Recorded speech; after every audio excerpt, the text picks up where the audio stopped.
அஸ்ஸலாமு அலைக்கும் ஃப்ரெண்ட்ஸ். இன்றைக்கி நம்ம கிச்சனில் எல்லா வகையான சாதத்துக்குமே ஏற்ற மாதிரி ரொம்பவே ஹெல்த்தியான டேஸ்டியான ஒரு சூப்பரான சைட் டிஷ் ரெசிபி தான் எப்படி செய்யுதுன்னு பார்க்க போகிறோம். நீங்கள் இது வரைக்கும் நம்ம சேனலில் சப்ஸ்கிரைப் பண்ணல அப்படின்னா சப்ஸ்கிரைப் பண்ணிக்கோங்க. அப்படியே பக்கத்தில் இருக்கிற பெல் பட்டனை கிளிக் பண்ணிவிட்டு ஆல் அப்படிங்கிற ஆப்ஷனை கிளிக் பண்ணிக்கோங்க. ஸ்டவ் ஆன் பண்ணிவிட்டு வானல் வச்சுக்கோங்க. அதில் 2 டேபிள் ஸ்பூன் அளவுக்கு நல்லெண்ணெய் சேர்த்துக்கோங்க. எண்ணெய் நல்லா சூடாகி வந்ததுக்கப்புறமா இது கூட ஒரு பெரிய வெங்காயத்தை இது போல் நல்லா பொடியாக கட் பண்ணிவிட்டு சேர்த்துக்கோங்க. சேர்த்துட்டு ஸ்லோவில் வச்சுட்டு பார்த்திங்கன்னா ஒரு 2 நிமிஷம் போல் இதை வதக்கிக்கோங்க. அதிக நேரம் வதக்க வேணாம், 2 நிமிஷம் மட்டும் வதக்குனிங்கன்னா போதும். இப்போ இது கூட ஒரு கைப்பிடி அளவுக்கு முருங்கைக்கீரை சேர்த்துக்கோங்க.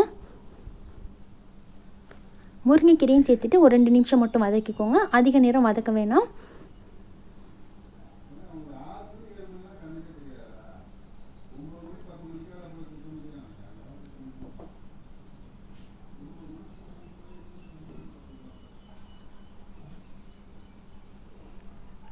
இப்போ கீரை 2 நிமிஷம் வதக்கினதுக்கப்புறமா இது கூட பார்த்திங்கன்னா 3 கைப்பிடி அளவுக்கு முருங்கை பூ சேர்த்துக்கோங்க. முருங்கை பூவை சேர்த்துட்டு இப்போ இதை நம்ம ஒரு 5லேருந்து 6 நிமிஷம் வரைக்கும் லோ ஃப்ளேம்லேயே வச்சு நல்லா வதக்கிக்கணும். அப்போ தான் இது நல்லா உங்களுக்கு வெந்து வரும். நம்ம இதில் தண்ணி எதுவும் சேர்க்க வேணாம். அந்த எண்ணெயில் இதை நல்லா வதக்கிக்கலாம். நம்ம முருங்கைக்காய் முருங்கைக்கீரையிலலாம் எந்த அளவுக்கு சத்துக்கள் இருக்கோ அதை விட அதிகமான சத்து நம்மளுக்கு முருங்கை பூவில் இருக்குங்க. முருங்கை பூ உங்களுக்கு கிடச்சிச்சின்னா கண்டிப்பாக நீங்கள் மிஸ் பண்ணாமல் இந்த ரெசிபி செஞ்சு பாருங்கள். 5-6 நிமிஷம் போல் இதை நல்லா வதக்கினதுக்கப்புறமா இது கூட 1 டீஸ்பூன் அளவுக்கு உப்பு சேர்த்துக்கோங்க. கூடவே 1/4 டீஸ்பூன் அளவுக்கு மஞ்சள் தூள் சேர்த்துக்கோங்க. அப்புறமா 1/2 டீஸ்பூன் அளவுக்கு மிளகாய் தூள் சேர்த்துக்கோங்க. சேர்த்துட்டு லோ ஃப்ளேமில் வச்சுட்டு இதை 1 நிமிஷம் போல் வதக்கிக்கோங்க. இந்த ரெசிபி பார்த்திங்கன்னா நீங்கள் ஃபுல்லுமே லோ ஃப்ளேமில் வச்சு செஞ்சீங்க அப்படின்னா தான் பர்ஃபெக்டாக வரும். இல்லைன்னா உங்களுக்கு அடி பிடிக்க ஆரம்பிச்சிடும்.